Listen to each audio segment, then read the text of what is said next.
বিয়ে বাড়ি মানেই কিন্তু আনলিমিটেড খাওয়া দাওয়া, আড্ডা, গল্প গুজব, কি তাই তো বন্ধুরা? আজকে আমরা আবারও চলে গেছিলাম লোকনাথ ক্যাটারিংয়ের ডাকে একটা জমজমাটি বিয়ে বাড়িতে, যেখানে গিয়ে আমি 2 কেজি মাটন বিরিয়ানি খেয়েছিলাম।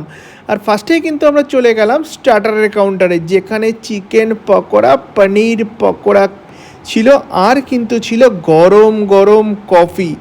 ফার্স্টেই কিন্তু আমরা 1 কাপ কফি তুলে নিলাম। আর সত্যি কথা বলতে কি, বিয়ে বাড়িতে ঢুকেই যদি এরকম সুস্বাদু কফি পাওয়া যায়, আর কি চাই বন্ধুরা। এরপরেই কিন্তু আমি নিয়ে নিয়েছিলাম চিকেন পকোড়া এবং পনির পকোড়া।